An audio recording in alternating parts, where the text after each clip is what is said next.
નમસ્તે મિત્રો, કેમ છો બધા? મજામાં? જય શ્રી કૃષ્ણ, જય માતાજી, મહાદેવ હર. અને પહેલાં તો બધાને ખૂબ ખૂબ ખૂબ થેન્ક યુ વેરી મચ. આનંદના ગરબા વિશેનો મારો જે વિડીયો હતો તે તમને બધાને ખૂબ પસંદ પડ્યો, એ માટે તમારો આભાર.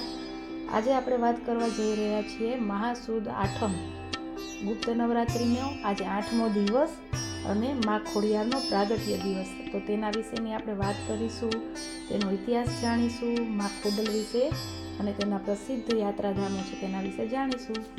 મા ખોડલનો જન્મ આશરે 7મી સદીમાં મહાસુદ આઠમના દિવસે થયો હતો. તેથી આ દિવસને ખોડિયાર જયંતિ તરીકે પણ મનાવવામાં આવે છે. મહાદેવના આશીર્વાદથી મા ખોડિયારનો તથા તેમના કુલ 7 બહેન કે જેઓ આવડ, જોગડ, તોગડ, બીજબાઈ, હોલબાઈ, સાનસાઈ, જાનબાઈ એટલે કે આપણા ખોડિયારમાં અને ભાઈ મેરખ્યો અથવા મેરખો હતા. તો ચાલો આપણે તે વિશેનો સંપૂર્ણ ઇતિહાસ જાણીએ. બોટાદ જિલ્લાના બોટાદ તાલુકાના રોહિસાળા ગામમાં મામડિયા નામે એક ચારણ રહેતા હતા અને તેમના પત્ની દેવળબા. બંને ખૂબ જ માયાળુ તેમજ ઈશ્વરમાં પરાયણ અને એવું સુંદર જીવન જીવતા હતા. દુજાણાનો પાર ન હતો અને દુજાણાને લીધે લક્ષ્મીજીનો પણ પાર ન હતો. ખોટ હતી તો માત્ર એકની, તે છે સંતાનની. તેમના આંગણે આવેલ કોઈ દિવસ ક્યારેય ખાલી હાથે જતા ન હતા. તે સમયે ભાવનગર જિલ્લાના વલ્લભીપુરમાં શિલાદિત્ય નામનો રાજા રાજ કરતો હતો, જેને મામડિયા ચારણ સાથે ગાઢ મિત્રાચારી હતી. જ્યાં સુધી મામડિયા ચારણ ન આવે ત્યાં સુધી શિલાદિત્યને દરબારમાં જાણે કંઈ ખૂટતું જ છે એવું લાગ્યા કરે. પરંતુ ઘણા દરબારીઓ અને અંગત લોકો તેમની આ મિત્રાચારી જોઈ ન શક્યા, એટલે તેમને બંનેની મિત્રાચારીમાં ઝેર ભરવાનું નક્કી કર્યું. અને રાજાના મનમાં એવું ઠસાવવામાં આવ્યું કે ચારણને ત્યાં કોઈ સંતાન નથી એટલે તે વાંઝિયા કહેવાય, અને વાંઝિયાનું મોં જોવાથી આપણે ત્યાં અપશુકન થાય અને ભવિષ્યમાં આપણું રાજપાટ પણ ચાલ્યા જાય. અને જ્યારથી આ બધા લોકોએ રાજાને આવી વાત કરી એટલે રાજાના મનમાં સતત એ વાત ઘૂમતી રહી. અને એક દિવસ અચાનક જ તેમણે ચારણ સાથે પોતાની મિત્રાચારી તોડી દીધી. અને જ્યારે ચારણને આ વાતનો ખ્યાલ આવ્યો કે રાજાએ પોતાની સાથે મિત્રાચારી પોતે વાંઝ્યા છે તેના કારણે તોડી છે, તેથી તેમને તે વાતનું ખૂબ જ દુઃખ થયું અને તેમણે નક્કી કર્યું કે તેઓ શિવજીની આરાધના કરશે અને પોતાનું મસ્તક ઉતારી અને કમળ પૂજા ચડાવશે.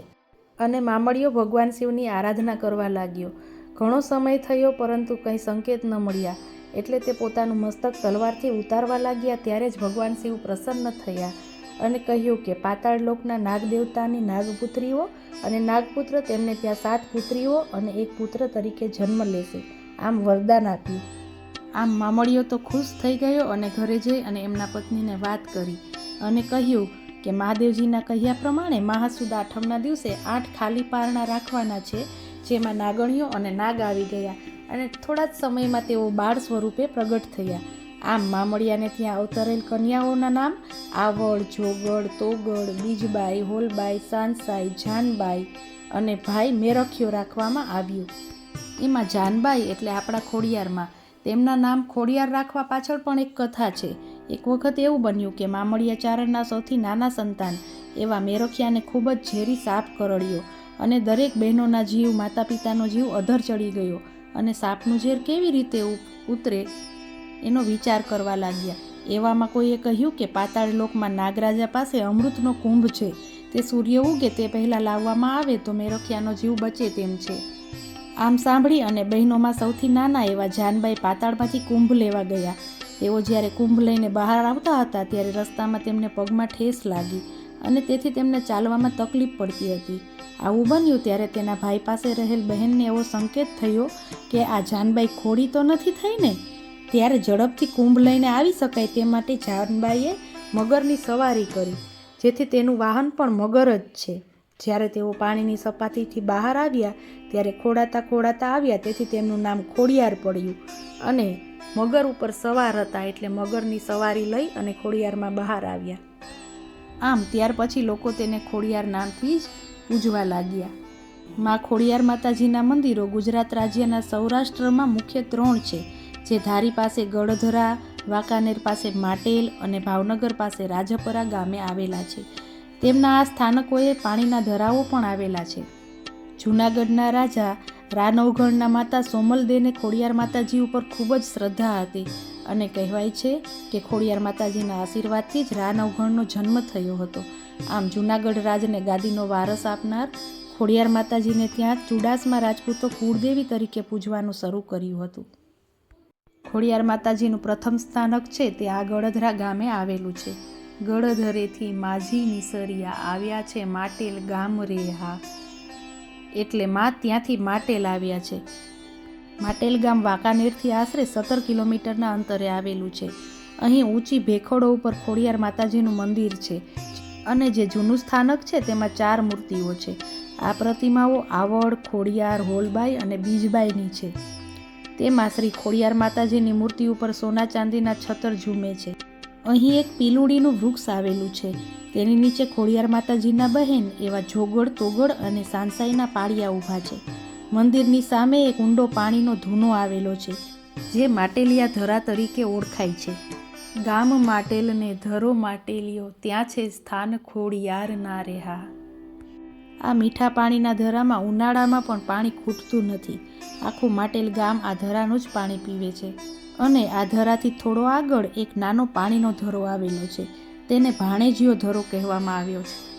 ગરબામાં કીધું છે ને, 999 કોસ ધરે મંડાણા, ભાણેજીયા વહેલો આવજે રેહા. કેટલો સુંદર મજાનો ખોડિયારમાંનો ગરબો છે. માતાજીનું ત્રીજું પ્રસિદ્ધ મંદિર એટલે ખોડિયાર મંદિર રાજપરા, જે ભાવનગર જિલ્લાના સિંહોર તાલુકામાં આવેલું છે. અહીં મંદિરથી બાજુમાં આવેલું એક જળાશય છે જે તાતણિયા ધરા તરીકે પ્રખ્યાત છે અને આ જળાશયને કારણે જ માં તાતણિયા ધરાવાળી ખોડલમાં કહેવાય છે. આ મંદિરનો ઇતિહાસ પણ જાણવા જેવો છે. ભાવનગરનો રાજવી પરિવાર કુળદેવી તરીકે માં ખોડિયારને પૂજે છે અને રાજવી પરિવારનું આ મંદિર આતાભાઈ ગોહિલે સૌપ્રથમ બંધાવ્યું હતું અને ત્યારબાદ ભાવસીજીએ ઈસવીસન 1914માં મંદિરમાં થોડા ફેરફાર કર્યા, સુધારા કર્યા અને માતાજીને સોનાનું છતર પણ ચડાવ્યું. પ્રચલિત કથાઓ અને માન્યતાઓ અનુસાર એવું કહેવાય છે કે ભાવનગરના જે રાજાઓ હતા તેઓ તેમના કુળદેવી માં ખોડિયારને પોતાના રાજ્યમાં જ સ્થાપિત કરવા ઈચ્છતા હતા. તેથી તેમને માતાજીને પ્રસન્ન કર્યા અને ભાવનગર આવવા જણાવ્યું અને માતાજી પણ પ્રસન્ન થઈ અને એક શરત સાથે ભાવનગર આવવા તૈયાર થયા. તેમણે કહ્યું કે હું તારી પાછળ પાછળ આવીશ પણ તારે પાછું વળીને જોવું નહીં. જેથી મહારાજા આગળ આગળ અને પાછળ પાછળ ભક્તવત્સલ માતાજી પણ ચાલતા હતા. પરંતુ થોડે દૂર આવી અને રાજાને થયું કે લાવને જરા પાછળ વળીને જોઈ જોઉં, અને વર્તેજ નજીક પહોંચ્યા તો એમ થયું કે લાવને જોઈ જ લો કે માતાજી પાછળ આવે છે કે નથી આવતા. અને જેવું માતાજીને જોવા માટે તે પાછળ વળ્યો અને બસ પૂરું, માતાજી ત્યાં ને ત્યાં સ્થાપિત થઈ ગયા અને તે સ્થળે માતાજીનું સ્થાનક થયું. તે આજે વર્તેજ નજીકનું સુપ્રસિદ્ધ નાની ખોડિયાર મંદિર રાજપરા મંદિર નારી ચોકડીથી 9 કિલોમીટરના અંતરે આવેલ છે.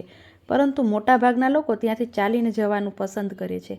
રાજપરા ખોડિયાર મંદિર એ માતાજીનું પ્રાગટ્ય સ્થાન સમૂહ મોટું તીર્થ છે અને નાની ખોડિયાર મંદિર એ માતાજી જ્યાં સમાયા તે સ્થાનક છે. માતાજીનું અન્ય એક મંદિર જે જેતપુર તાલુકાના કાગવડ ગામે આવેલું છે, જે બેનમૂન શિલ્પ સ્થાપત્ય સાથે અને શાસ્ત્ર અનુસાર ભવ્યાતિ ભવ્ય ખોડલધામ મંદિર. ખોડલધામ મંદિરમાં જગતી, પટેલ, પેનલ, કણપીઠ, મંડોવર, ઘુમ્મટ, છત, પિલર, સામરણ વગેરેમાં બેનમૂન કલાકૃતિના દર્શન થાય છે. જેની કલાકૃતિ છે તેઓ રાજસ્થાન તેમજ ઓરિસ્સાના કારીગરો છે. આ ઉપરાંત મંદિરની બનાવટમાં પથ્થરો જે વાપરેલા છે તે સ્પેશિયલ રાજસ્થાનથી લાવવામાં આવેલા છે. મંદિરમાં માં ખોડિયારની મૂર્તિઓ સાથે માં અંબા, માં બહુચર, માં આશાપુરા, માં વેરાઈ, માં મહાકાળી, માં અન્નપૂર્ણા, માં ગાત્રાળ, માં રાંદલ, માં બુટ ભવાની, માં બ્રહ્માણી, માં મોમાઈ, માં ચામુંડા, માં ગેલ, માં સિંહૌરી, માં નાગબાઈ, માં હરસિદ્ધિ, વીર હનુમાનજી, ગણપતિજી, રામ, સીતા અને રાધાકૃષ્ણની મૂર્તિ સ્થાપિત કરવામાં આવેલી છે. અને કણપીઠમાં રહેલા નરથરમાં રામાયણ, મહાભારત અને ગીતાના પ્રસંગોને કંડારીને મૂકવામાં આવેલા છે. મંદિરના ઘુમ્મટમાં પણ કલાત્મક એવી 16 મૂર્તિઓ સ્થાપિત કરવામાં આવેલી છે. આમ મંદિર દરેક રીતે ભવ્ય છે તેમજ લોકોની આસ્થાનું પ્રતીક છે. દૂર દૂરથી લોકો ત્યાં દર્શન કરવા આવે છે. આસપાસ ખૂબ સરસ મજાના ફરવાના સ્થળો પણ છે અને મંદિરમાં પણ ખૂબ સરસ વ્યવસ્થા છે. લેવા પટેલ સમાજ તે માતાજીને કુળદેવી તરીકે પૂજે છે. તો મિત્રો, આજના વિડીયોમાં આપણે માં ખોડિયારનું પ્રાગટ્ય તેમજ તેમના ગુજરાતમાં આવેલા તેમના પ્રસિદ્ધ મંદિરો વિશે માહિતી મેળવી. આવીને આવી વધુ માહિતી મેળવવા માટે મારી ચેનલ સાથે કનેક્ટ રહો. જય શ્રી કૃષ્ણ, જય માતાજી, મહાદેવ હર. અને મહાઅષ્ટમીની બધાને ખૂબ ખૂબ શુભેચ્છાઓ. માતાજી સૌનું ભલું કરે, સૌનું કલ્યાણ કરે. જય માતાજી.